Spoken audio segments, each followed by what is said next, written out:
Hey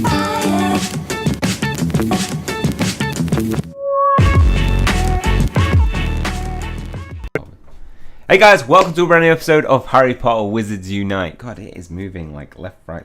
It just does not know which way it's facing. A little bit of stability there, maybe need a bug fix. Which we're talking about today is updates that have happened in Wizards Unite. So we're going to be talking about the official update, and we're also going to be going to a few specific things that we've noticed across the week, things that will be helpful knowledge going forward. Okay, so let's get into it. So first of all, let's start with update 0.8.1, the update that changed on June the 5th. There's a small update to the game, and it was official changelog is that it was just bug fixes, which is disappointingly vague. So here's what they found that changed. So this is from wizardsunite.com, by the way. This is a really good site. It's got a ton of good stuff, so go check it out. I'll put it in the description below. It looks like some references to brilliant assets that were never used were removed, and they had some code in there for brilliant versions of some encounters. So we have Golden Snitch, not sure if this had a brilliant version or not, Hedwig, Newt Scamander Portrait, and Harry Potter HP 6 Quidditch version. It looks like the assets are still in the game for these brilliant versions. It was just a few references to them that were removed. So normal Hedwig, brilliant Hedwig. A bug was fixed relating to a text box that came up when you placed the Brilliant Acromantula sticker, and it looks like it used to be something about a brilliant salamander, but now correctly refers to it as a Brilliant Acromantula. New text was added for a daily quest, use amount potions. A typo was fixed in place certain amount of images in the registry. A couple of tutorial messages were updated for the unreleased selfie avatar feature, which is going to be good to see. We're going to be getting a selfie avatar that we can hopefully superimpose on this face structure as you see below, which will be a little bit weird though, seeing your weight. It's going to be weird seeing your actual avatar move if it has the face on that. That's going to be pretty cool, but weird. A couple of tutorial messages were updated for the unreleased selfie avatar feature, and some very minor changes to some assets, as an example below, the old Harry Potter scar and a new Harry Potter scar. So these you can, an old one is directly in the middle of his forehead, and it's huge. It goes through down to his nose. I don't remember however old he was ever looking like that. Maybe when he was first a baby. It may have covered his whole face, and it just shrunk as his head grew bigger and went to the right a bit, which I believe is the right way round. Or maybe that's what they've changed. Maybe they've changed the assets. Oh, maybe that's what it's saying. I understand now. So that's what's happened in 0.8.1 update. A couple more things that have been found on wizardsunite.com. Some differences in ministry IDs and greenhouse goodies. So this guy spent a lot of time looking through assets and game code over the weekend and found some interesting stuff. A few new badges and titles for your profile page, and possibly even an unfinished feature in the greenhouses. The usual note about data mining applies here. Everything is based on guesswork and unfinished assets, which could change at any time or never even make it into the game at all. Without further ado, here we go. So wizarding achievements, there's a section where you can get ministry ID. In your ministry ID, you can get wizarding achievements, and you can pick up to 5 badges, which you can display on this section. During the beta, only 3 are available, but it looks like there are more in the code that are marked as disabled currently. So considering the name achievements, it's likely that you'll unlock further badges over time by completing certain tasks. For example, maybe taking down so many werewolves walking such a long distance. And here's a couple of them in the assets that we can see. We can get a clock from the Ministry of Magic. Actually, that's from the Makusa clock, isn't it? And we have passport titles. Another section in your ministry allows you to select titles you wish to display. You can pick 3 titles for this section. During the beta, only 4 titles are available, but again, there are many more marked as disabled. So what we currently have is just a kind of brief glimpse, but there are going to be more.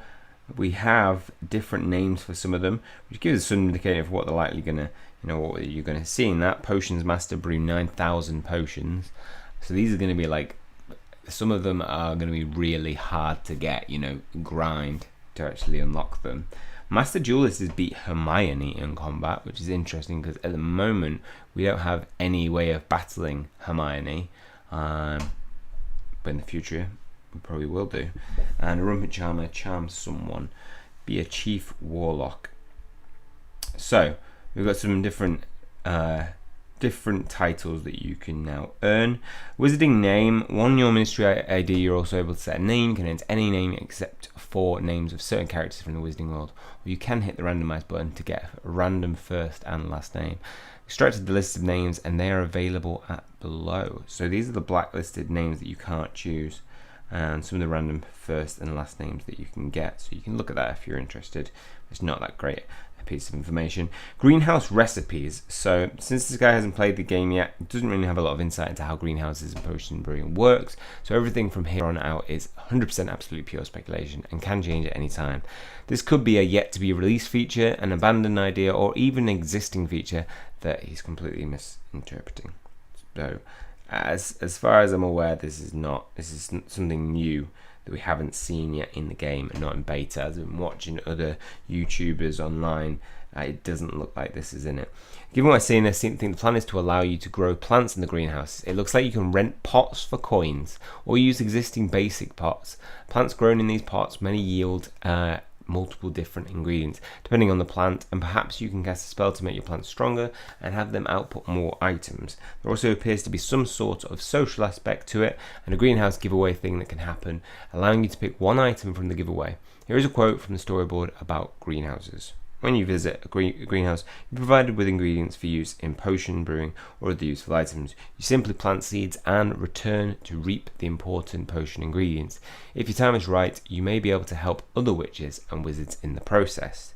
So it looks like there's an element of you may plant something and it might be able to benefit other players in the game, which is going to be pretty cool. It's a good, some of the rarer ingredients, you might be able to put them in and share the rewards with friends. So currently there's nothing like that where you can brew potions, nothing that where you can brew potion ingredients. There's only potion brewing at the moment. There's a file called Greenhouse Recipes in the game. It contains something titled Greenhouse Recipe Map, and with 3 recipes, details on each, plus a section titled Option Rent Greenhouse Pot with 3 different pots. I'm guessing the recipes are temporary for testing purposes since they don't make much sense. Potions aren't plants, but they are here. So we have plant ID, acromantula venom, growing time of 60 minutes, number of plants yielded per tier. So the higher the tier, it looks like it will give out higher level of number of plants. Number of spells needed per tier, 5, 10, 20. Ingredients, Alahotzi, quantity 1, price 1. Armadillo bile, quantity 2. So potentially you can plant those 2 ingredients, Alahotzi and 2 armadillo bile, to grow acromantula venom. Baruffia's brain elixir it looks like maybe you're able to plant strong Estimillo potion and 2 Felix Felicis to yield a Baruffia's brain elixir. And strong Estimillo potion, healing potion, and Felix Felicis can get you that. Number of spells needed per tier, 25, 50, 100. And number of plants yielded per tier, again increasing per tier. And in the same file there are also options to rent a greenhouse pot. So here are the pots for rent. So we've got one for first pot is 180 minutes and will cost you 35 coins. Second pot, 480 minutes, which is 8 hours, 70 coins. And the third pot, which is a 24-hour pot, so you can put things into that for 24 hours. Maybe not, your friends aren't going to be around 24 hours. And imagine that's not that worth buying unless they take a significant amount of time to brew some of them, but seeing as these ones are 60 minutes, it doesn't look like to be the case. 140 coins though, pretty expensive to get a pot. And that's everything in the decoding of just some of the files currently in the game. And above that there aren't any extra bits that we have to report on, just some general things, feedback from people who are currently playing the game. We have Wizards Unite event tasks are removed when the event ends, so we had that fauna and flora event, that you will get specific tasks. So imagine this like currently in Hogwarts Mystery, they have an event going on and you can get field research that's related to that event. So I can go into mine and I currently have, what do I have? Catch so many Ammonite, I think it is. And you'll get a specific reward for that you can only get from those tasks. Now, when the event ends in Pokemon Go, you can still hold that field research and still get the rewards from it once you've completed it. It looks like in Wizards Unite, those event tasks, they're removed when the event ends. So make sure you're finishing those ones. Don't hold on to them and think I'm going to do these after. So just a kind of heads up that. But that's really good to know for the future. So shout out to person who sent that. Just go to shout out to Pikachu Floor Rug for that one, thank you, on Reddit. And then another little addition is big shout out to V490, who gave us this holographic style borders on events and prestige registry. The attention to the detail in this game is pretty good. So these specific event registry foreign valuables that you can find, you can get when you prestige. The borders will be holographic, so it looks like, you move your phone side to side and it has that holographic feel to it, which I think is really cool. It's just nice, it's a bit of attention to detail on making these events stand out more in your registry. And finally, the most important thing to talk about is this. I mean, this is commitment, right? This guy has prepared himself for Wizards Unite Ravenclaw avatar cosplay. That's pretty freaking good. You got a one there, which actually I think is just a stick, but still. You got the feather down. The whole pointed hat is perfect. And yeah, I mean, this is some serious work from Black Ice Fire Blue.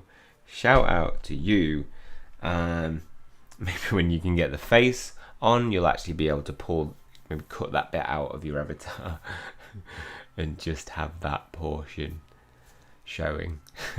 Apart from that is all for this one. Hopefully you guys have enjoyed it and will find it helpful. As always, I'll put out any future content related to the game, updates. So if you want to keep up to date with that, have those little bits of information that will help you in the game, make sure to hit subscribe and hit the like button if you've enjoyed this. Okay, that's all for this one. See you guys soon.